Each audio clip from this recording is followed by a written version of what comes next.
Hello, everyone, and welcome back to the Epicenter Podcast. We have taken a bit of a break. I think we recorded the last episode right towards the end of last year with the architect, Chris Boss. And we took a break because, as many of you know, Max and I both work on the Prospera project on a day-to-day basis. And we've got a lot of exciting things going on with Prospera. We are making very good progress, and it is very time-consuming and time-demanding. So this is the first opportunity we've had to kind of sit down and get back to the podcast, and we're excited to pick our regular schedule back up. And with that, today we are speaking with Gabriel Delgado. He is a founding member of the Prospera team, importantly, which we'll discuss more in detail later, a citizen of Guatemala, and a lifelong entrepreneur. Gabe is passionate about catalyzing prosperity in the poorest nations of the world while simultaneously spurring technological innovation. He's a father of four, an ultramarathoner, a lover of the outdoors, and a techno-futurist/techno optimist, just like myself. I'll say anecdotally, I know Gabe and I talk all the time about what awesome technologies are on the future, like anti-aging and stuff, and we'll actually get to that later. So with that, welcome to the Epicenter, Gabe. Thank you very much for having me, guys. I'm very excited to be here. Hey, Gabe, welcome. Welcome here in Roatan, here in Honduras. And it's great to have the first episode almost live, I think. And before we get to the Prospera questions, I would like to know a little bit of your background. I know that you have several past companies that you founded and run it. And what can you tell me a little bit more of those companies and what are your thoughts and why how you put a little bit of piece of sand of those companies? Sure. So I graduated as an engineer from university, but I never practiced engineering any days of my life. I kind of went directly into sales because what I liked was providing people with solutions to problems that I perceived that they had, and so my first and only stint working for a company that wasn't my own or that wasn't involved in the founding of lasted for about 3 years. And the bug of entrepreneurship really bit me hard because I believed that I could bring something new to the market. And to be honest with you guys, it probably was hubris, a lot of hubris. I mean, it probably wasn't bringing any real value at the time, but that really set me on a path of actually providing value to the market. So I started my first company when I was probably around 24. And that was a small, enterprise. I was buying and selling, believe it or not, software on diskettes called shareware. A lot of people on the podcast probably will never know what that was, but I sure do. I guess I just given away my age. But that turned into, the first big technology venture that I had, which was a co-founded IT security software company for Central America and parts of South America. And we were really, the value we were adding was introducing a lot of new tech into a region that didn't really have it, but had the problems associated with not having it. And good luck or bad luck, who knows, I was able to sell it about 6 years after I started. And I became, I think, foolish enough to think that, I was just going to touch anything and it was going to be gold. And then I failed for about 3 successful ventures. So that was a good humbling experience because it really showed me that it wasn't that I was smart, it was that I had worked hard. And then I went back and I founded 2 more companies, one of which still exists, another of which I sold. And at that point, I'd been very passionate about technology most of my life because I thought that this was a way of leapfrogging a lot of the problems that plagued my part of the world, Central America and Guatemala. So I thought if we bring technology, we will solve a lot of these problems without having to change the system in which the problems are created. And a good example of that was Skype. Another example of that was cell phones. So we could bypass the whole local government-owned telecommunications providers, which were really, really bad, and basically didn't grow. In 10 years, they may have grown 1 to 2%. And suddenly, with these technologies coming online, they were impacting, millions of people. So I was looking at technology as a way to leapfrog a lot of these problems, because what I've always been passionate about is I've always thought that if we had the right environment, we could catalyze the brilliant minds that our people in this region have to be really part of the world community and solving the world's problems. And that, of course, brought me to Prospera and what we're doing here. Awesome. Thanks for that, Gabe. And a follow-up on that, I'm curious, you founded a handful of ventures, and I know some of them or a lot of them are in the tech space. What do you think is the kind of the underlying thread or the underlying philosophy that ties all of those firms together? Even though they were in disparate industries, you're clearly working toward something specifically. What was driving you? What was the thread under all of them? Yeah, what's the thing that drives me the most is I think I've been very fortunate in my life. I'm very privileged to have the education that I have and the, if you want, the access to opportunities. And I looked around and I always thought, why do I have that privilege and others, others don't have it? And so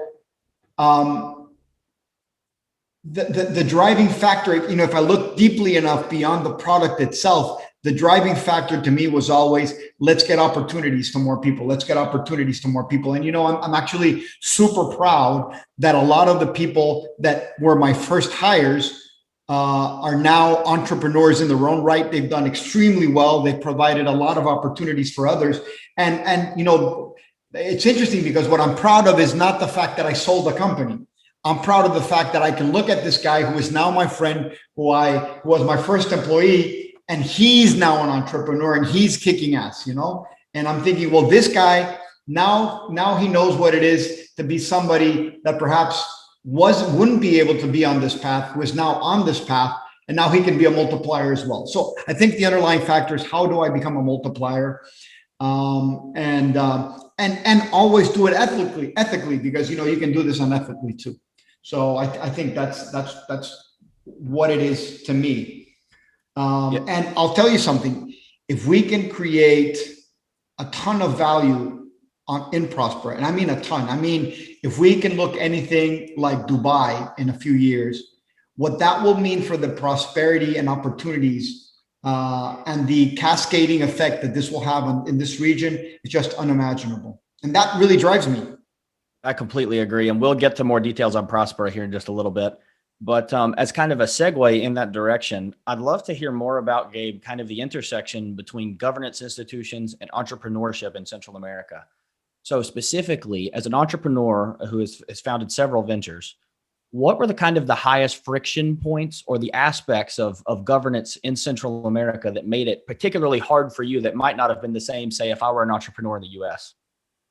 Sure. I have a few good examples.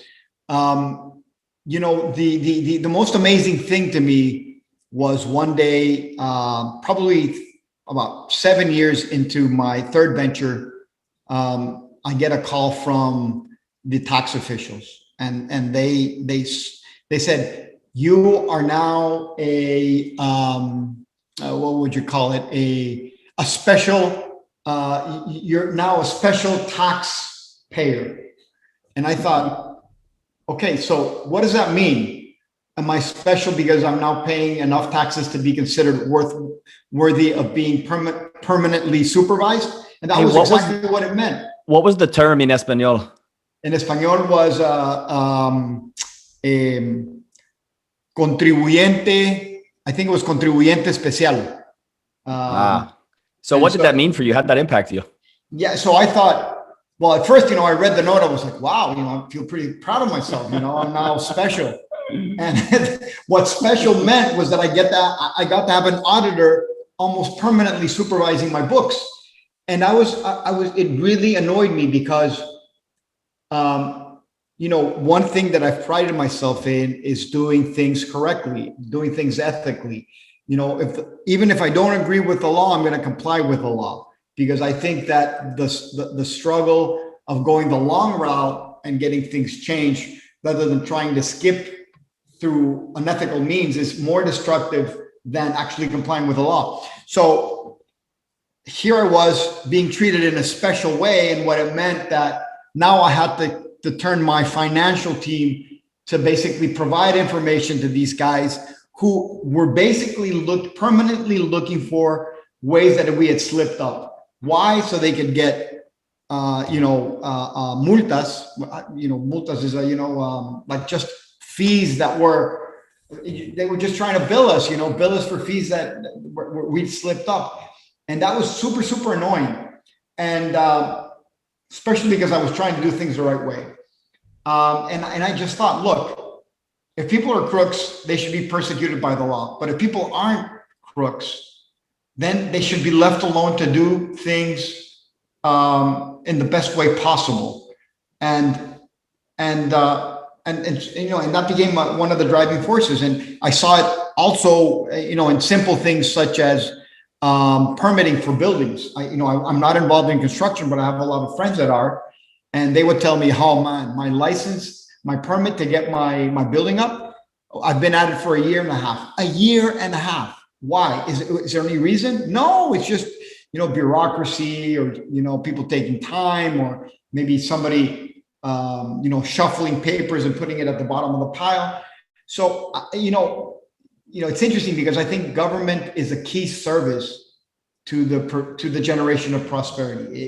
It's a key service, but it can also be a huge obstacle. And I think in our part of the world, that opacity generates risk that locals can deal with in a way, but foreigners would never want to deal with. And that's where the concept of country risk comes from. You put in context something very interesting, and it's about the region. I don't know if you many know, I'm from Honduras. Gabe, you're from Guatemala, and we know the concerns that happen in Central America. Why do you think the things here are so ineffective and inefficient in Central America compared to the US or Europe? Well, I think that special governance. Yeah. Believe it or not, I think it goes back to ethics. And the reason why humanity as a species was able to emerge from poverty, from systemic poverty to prosperity over the last 250 years, is because we developed an ethical framework, and the ethical framework revolved around creating a system of rule of law, and then having a system that could solve disputes if somebody infringed upon that system. And so I think what happens in this part of the world is we Latinos, we're super friendly, and we're, hey, you're my buddy, don't screw me. And, I'll take you out to lunch. We'll have a couple of drinks. We'll talk about, projects in our families, or maybe my girlfriend or your girlfriend, or we'll just talk about things that we have in common. And so when a problem arises that, for example, somebody on the other side needs to participate in solving, they'll feel less inclined to solve it against me, who am their friend. Whereas I think that there is a tradition, an ethical tradition around more, if you want, Anglo cultures, that where you said you were going to do this, and you have to do this, and you're my friend, but that has nothing to do with getting it done, right? And so, and so I think what happens is that our culturally, that thing which is so nice about the Latin culture, that we can be friends and joke around and blah blah blah, also has a dark side to it, which is it's really hard to uphold rules. If I mess up, if you're my friend and I hire you to build a building and you do a bad job of it, and we're friends, I feel really bad about going to you and saying, hey, you messed the building up. But I shouldn't be, right? Yeah. So 100%. Yeah, that definitely makes sense. And it's especially interesting to me because in the academic literature, researchers won't touch culture with a 10-foot pole because not only is it a lightning rod, they can't like put it in numbers and empirically measure it. So they just act like it's not there. But as you just described, it's one of the biggest determinants of either prosperity or poverty. And with that kind of understanding of the governance issues of Central America front and center, what drove your interest in and how did you find out about the concept of special economic zones and the type of special jurisdiction work we do at Prospera? Yes. I can't claim any brilliance of my own.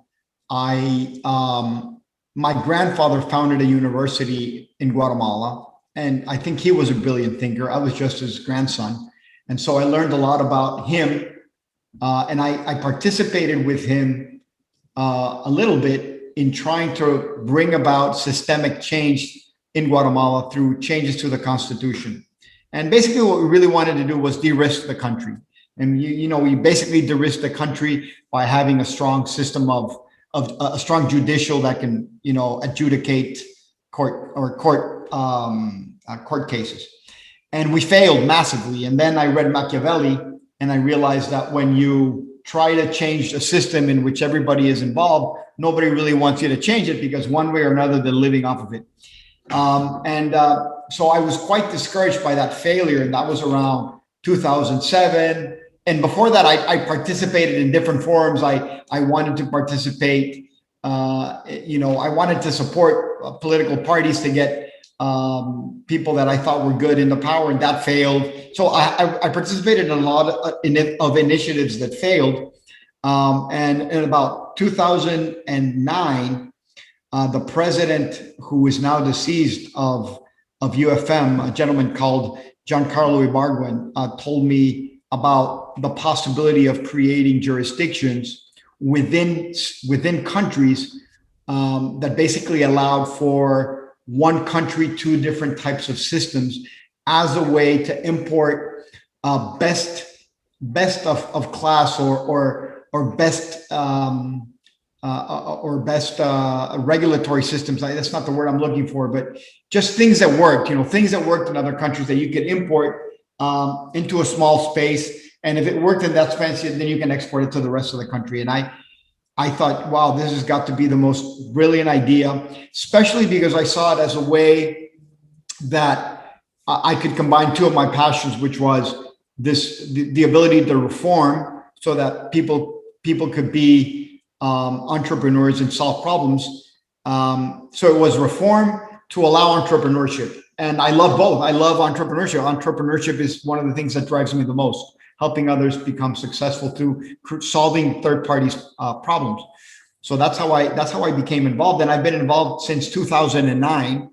In one way, shape, or form, moving it forward until we finally founded Prospera back in 2017 or so. Yes, and talking about all those histories, I would like to know, especially the one that you and Eric came together and found start Prospera.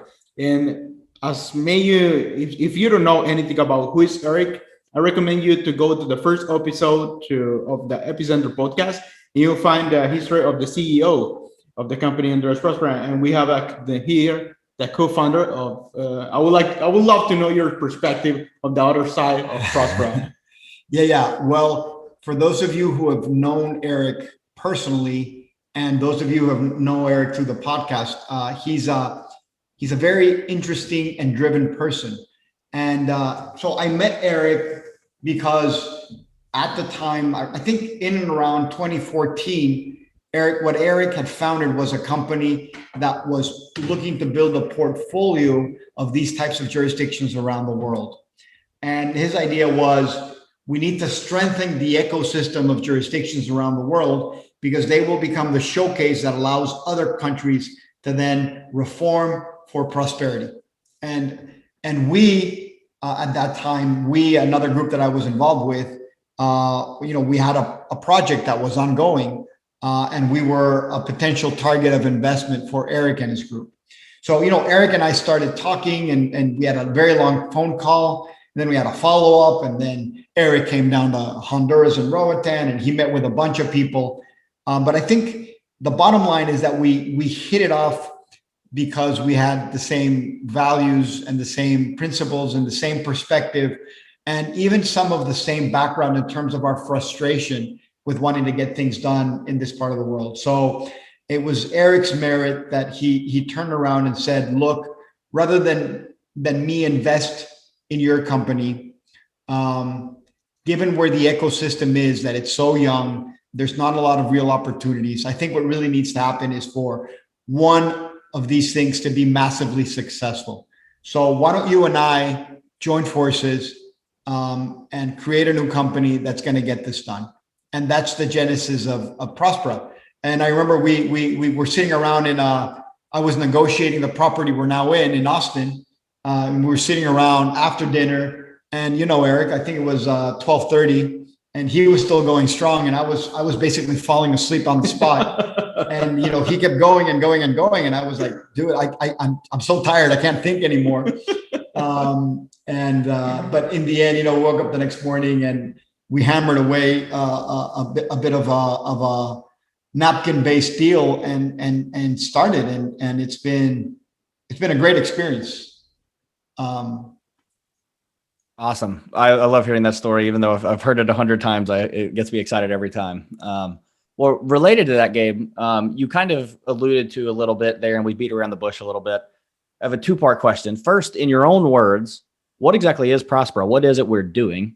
And then what makes Prospera any different from the Cologne Free Zone or the Cayman Islands or these other special jurisdictions in the region? Okay, so let me try to give you an answer that is very, very high level and one that's really grounded. So the very high level one is that, and I'll do it from an entrepreneur's perspective. So you're an entrepreneur and you want to grow your business. You're doing super well in your home turf. So basically you look around. If you look in the States, it's a very deep market, so you don't really need to go anywhere.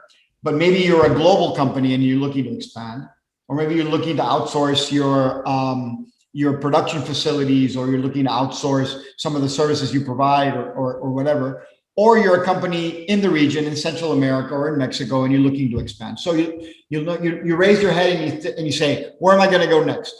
And you begin to explore these countries. And the thing that keeps popping up is country risk, country risk, country risk. And you think Argentina, huge country risk. You think Brazil, huge country risk. You think Ecuador, huge country risk. You think Venezuela, massive country risk. You think, then you look at the Central American countries and risk. And it's not your operational risk that as an entrepreneur you manage with your team and with managing resources. It's external risk. It's risk based upon the country where you're gonna set up operations. So what I think Prospera is doing is we are de-risking the part of the world in which we're establishing, from not the operations of the company, but the environment into which the company is setting up. And that's huge because you get loans based on country risk. Your return on investment is impacted by country risk and the regulatory environment in which you're involved. Because if you set up with a certain set of taxes and those are changed, then your ROI changes. So there are all these factors that impact what you're really trying to do, which is add value but get a return at the same time. I mean, it's one with the other. Otherwise, the incentives are misaligned. And so from a very, very high level, what we're doing is we're just de-risking where anywhere we set up, we're de-risking it and making it easy for people to set up and easy for people to operate and for people to have predictability long-term. From a more, if you want, from the perspective of the entrepreneur setting up in locally, what we're doing is we're allowing the entrepreneur to have a higher return.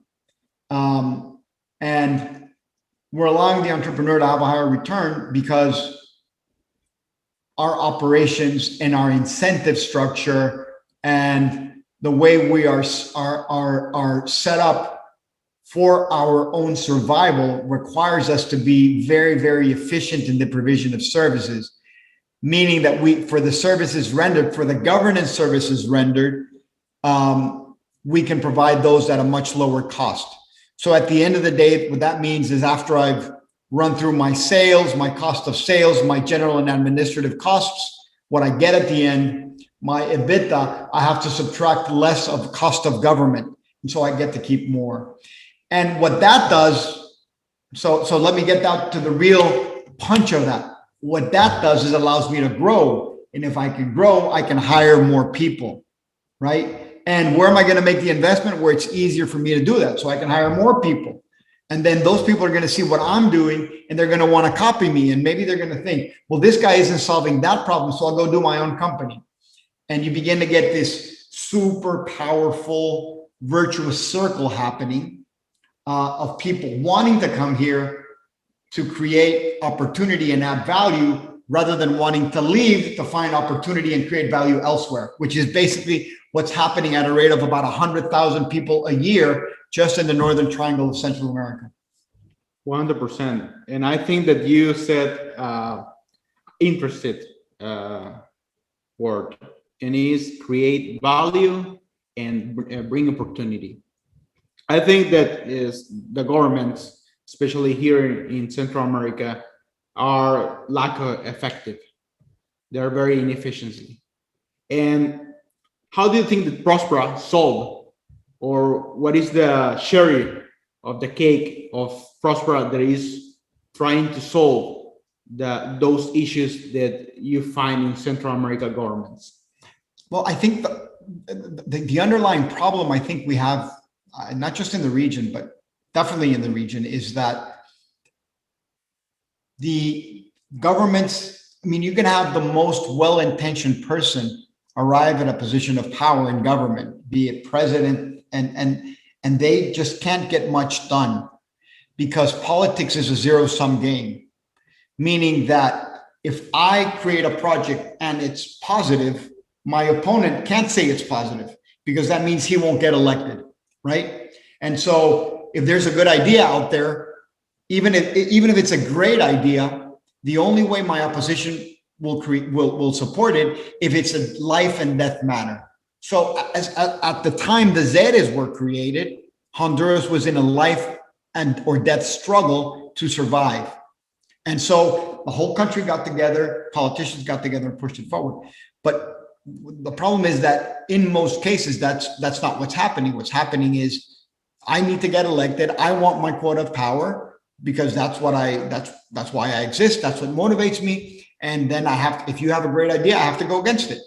And so anytime I want to get something passed, anytime I want to get something approved, I have to either convince the opposing party that it's going to be good for them, which is super hard, or I have to provide other types of favors. I have to provide, okay, look, you approve this and I'll let you have a road so that you can, satisfy your constituents or whatever. So I think the incentive structure of politics is bad. And I think because it's a zero-sum game, it doesn't allow for the type of progress that we need. And I think it's gotten worse and worse and worse because the world has gotten more and more ideological. And so you have people on social media that can really opine and change the direction of things are going, not because they're based on principle, but they're based on emotional and perceived injustices. And people don't take the time to really dig deeply into it. So I think that whole incentive structure is not well organized versus our incentive structure. Our incentive structure is quite interesting because Prospera's and other projects, we cannot capture anybody. Meaning that if you come and set up a business here and we don't serve you well as a client, you are going to grab your stuff and you're going to leave. So we are subject to market pressure, just as, telecommunications companies are, restaurants are, hotels are, any services are. And therefore, if you serve your market poorly, basically you're going to run out of customers. If you're a country, you're always a citizen of that country. So I can serve you as poorly as I want. You have to remain. And that incentive is massively powerful. We compete not only with the national government for the provision of services, we compete with other types of jurisdictions around the world in the region. And we have to do a super good job to try to keep our clients happy. So our incentive structure is super aligned with keeping, our users, if you want, our clients happy. You put that perfectly, Gabe. That's exactly how I like to describe it as well. Those incentives are really what drive the actions of both public politicians and private entrepreneurs. And a lot of the time, people like to put on rose-colored glasses and assume that politicians, just by very nature of their work, are completely immune to the incentives that drive everyone else. And that's simply not the case. Can I add something to that real quick? Yeah, please. Yeah. I think that I've seen this over and over. A lot of people on the outside of politics are very frustrated with our systems. And so they enter politics because they think, if only I were in power, I would fix things, right? And there's a couple of fallacies in that. First is to think that you really have a lot of power while in office. It turns out, I think you have very little power, especially in this part of the world. You just seem to have a lot of power. In reality, you have very little power. Then you have the weakness of human beings and the seduction of power. And the One Ring of Sauron is very strong living amongst us in the region. So if you're a fan of Tolkien, you know that the Ring of Power is this force for seduction.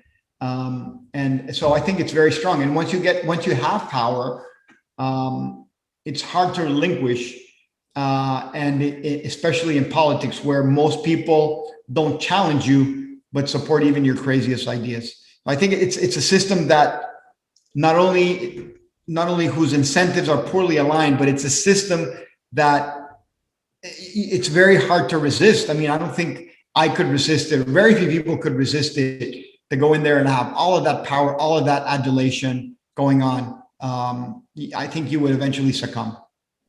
Completely agree. And we've seen it too many times with idealistic politicians who seem awesome until they get in office, and they do the same things everyone else does. Boom. Yeah, that's exactly right.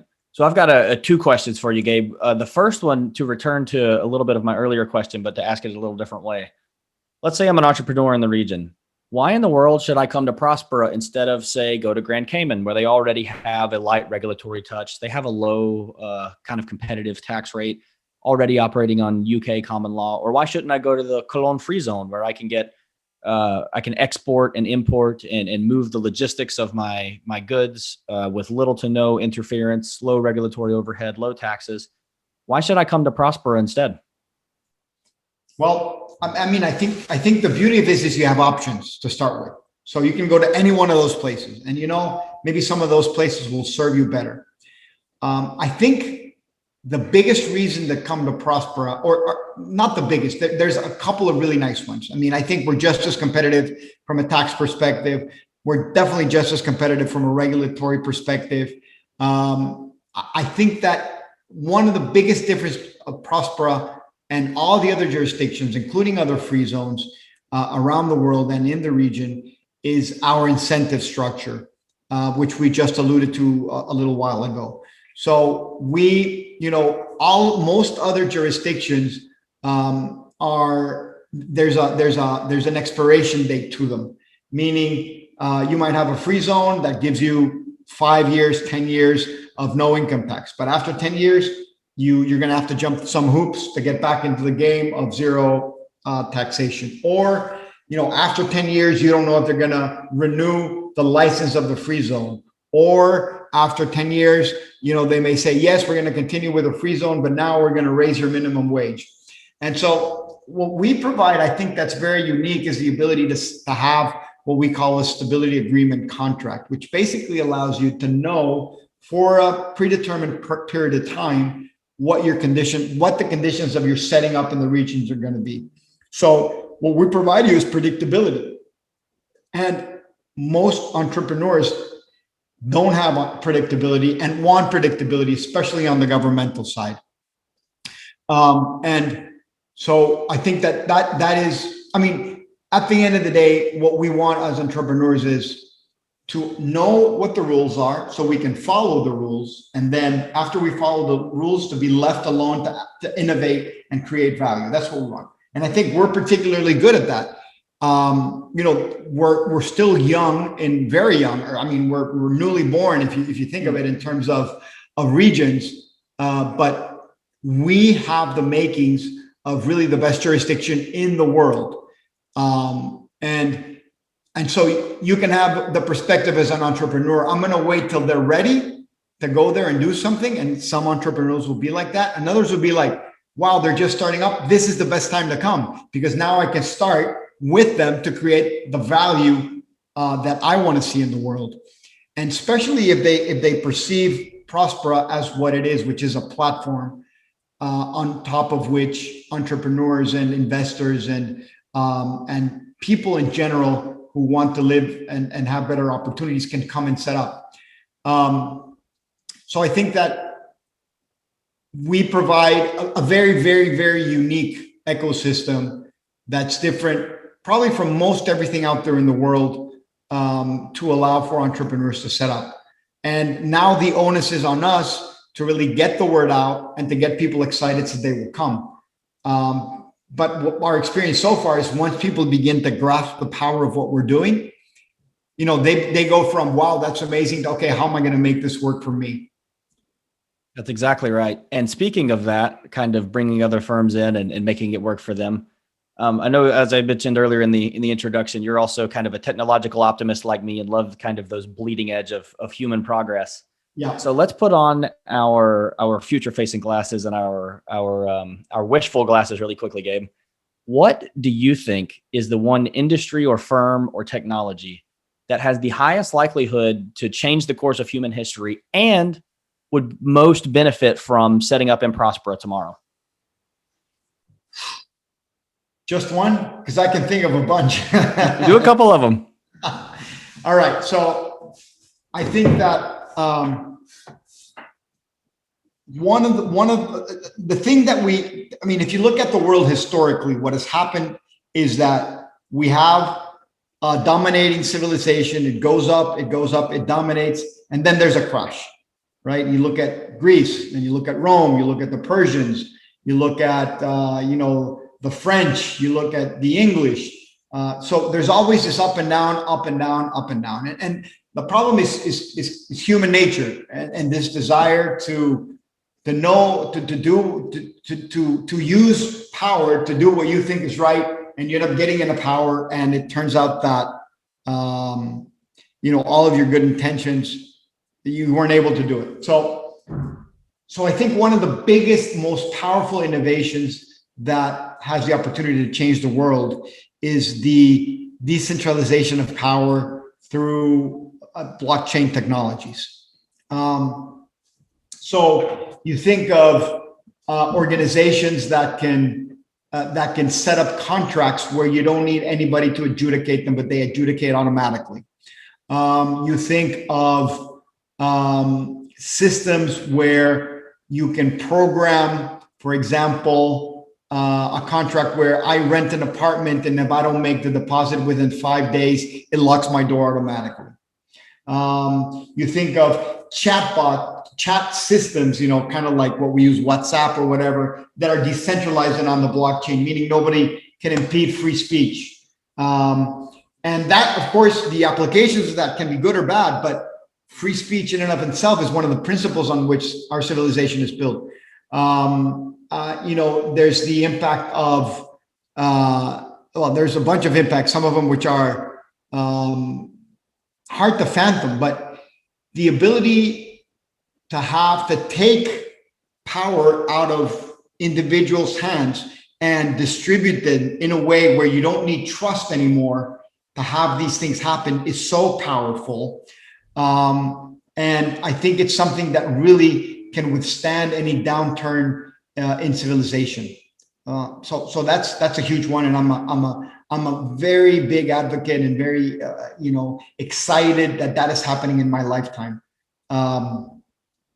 Then the other is this longevity or rejuvenation aspect of it, of life these days. So a lot of people talk about death being just the accumulation of disease, and as you begin to solve each disease, suddenly you don't die of that, so therefore you live longer and you live longer and you live longer. And so I think a zone like ours, for example, is super interesting because you are able to innovate at a pace that is quicker to basically to solve for those diseases that currently impact our loved ones, elderly, or people that just are at high risk. So I think our zone solves for a lot of the friction in innovation on the medical frontier. And so those are two of the very, very big ones.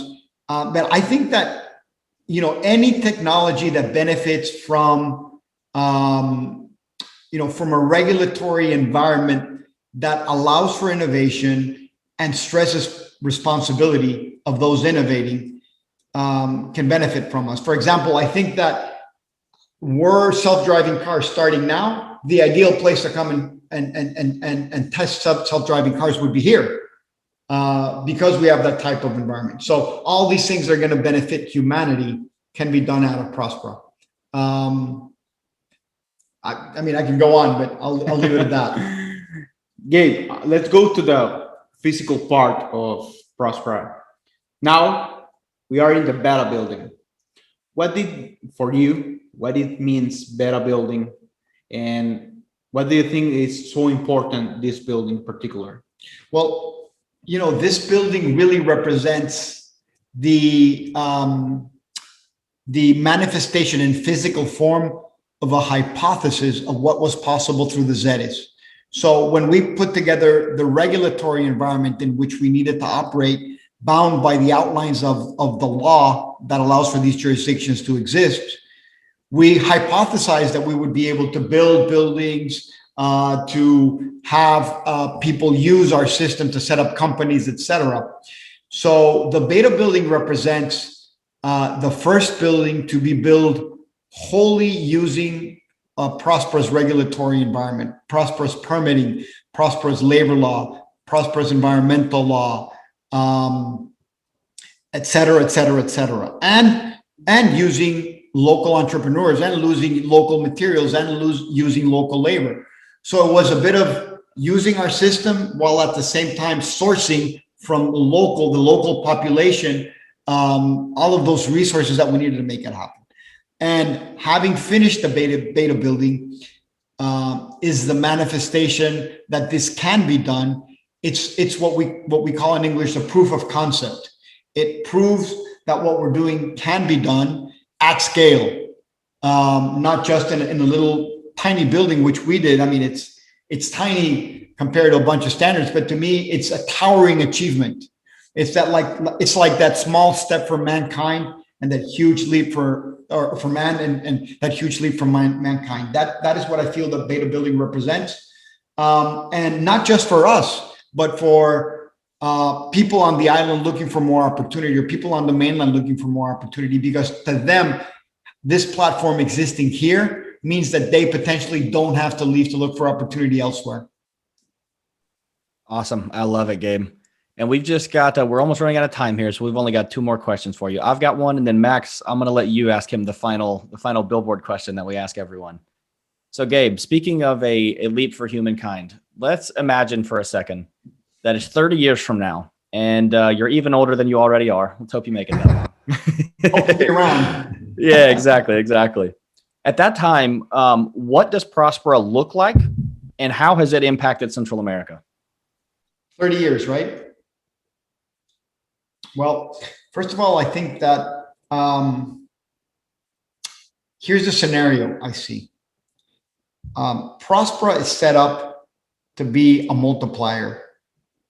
And what does that mean in practical terms? So currently Honduras attracts about $1 billion to $1.2 billion in foreign direct investment. And local Hondurans don't have enough savings to pull the country out of poverty, the same as Guatemalans and most of the rest of the countries in Latin America. So we need foreign direct investment. So Prospera is set up to attract 10 times to 20 times more investment by virtue of the fact that we can de-risk the spaces that we're in.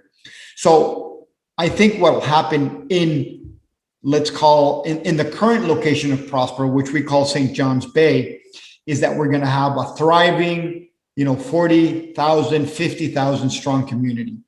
But on the mainland, where we have other physical locations, we will probably be driving somewhere upward of a million people between the different locations, and they'll be hired in all types of industries, manufacturing, services, the medical industry, and Honduras will become a powerhouse of service delivery, of exports, and of innovation. And it'll be the wonder of the region. I'm thinking this is within 10 years. So what's going to happen then is the rest of the countries of Central America are going to say, damn, I better get my act together. I'm going to be left behind. And so the guy that was at the back of the pack is going to leapfrog to the front of the pack. The rest of the guys in Central America are going to have to get their act together so that when they see $10 billion, $50 billion of direct foreign investment going into Honduras, and they're getting just one, they're thinking, this is crazy. What are you doing? We need to reform to get this done. So what's going to happen then is we're going to have more prosperous in other countries in the region. And then we're going to have African countries say, how can I get this done in Africa? Or how can I get this done in other countries of Asia that haven't had the opportunity to get it done? So I think what I think in the future is I see an ecosystem of the insertion of the right conditions to generate massive amount of prosperity around the world. And we're going to be the catalyst. And why are we the catalyst? It's interesting because really what we're doing already exists. It exists in Dubai. It exists in Singapore in a way, though it's its own country. It exists in Hong Kong. But all of those initiatives weren't started by private entrepreneurs. They were started by public entrepreneurs, if you want. And that requires public policy. And we just talked about how difficult that is to implement. So the fact that private individuals or private companies or private promoters can start these allows for them to really spread fast. And by the way, what I expect is for us to have a lot of competitors. I expect people to look at us and say, I'm going to do what they're doing better. And that's going to make us better because we're going to have to operate at a higher level of efficiency. And entrepreneurs are going to go knocking on the governmental doors of other countries saying, look at what these guys are doing in Honduras. We need to do it. And maybe we'll partner with them, or maybe they'll compete with us. But I see a cluster of these. And I believe that there's a real opportunity in the future of a cluster of these types of jurisdictions around the world that are adding value at a scale and at a rate that's unprecedented in human history. That's amazing, Gabe. I think that I'm truly inspired about this concept. That's the most powerful thing that you can tell to a young guy that is trying to have succeed in the life. And we're finally getting to the billboard question. It's a question that we'll do in all the podcasts. And basically is if you have the opportunity to put anything that you want, an image, a video, a phrase, whatever you want, in all the billboards in the world, what it will be? In all the billboards of the world, I think it's not mine, but I will say it. It's be responsible. If everybody was responsible, we wouldn't have any pollution. Nobody would steal. Everybody would respect other people's property. We would have civilization. What derives from being responsible is civilization. And so that is what I would put on a billboard. And maybe right besides it, I would put, there is no try, do. What is it that Yoda says, Trey? You know it better than I. There is no try. There is only do. There is only do. There you go. That's the other one. I love it, Gabe. I love it. Well, listen, thank you so much for joining the podcast today. This has been fantastic. And to everyone out there listening, thank you so much. This has been the Epicenter Podcast. Thank you, guys.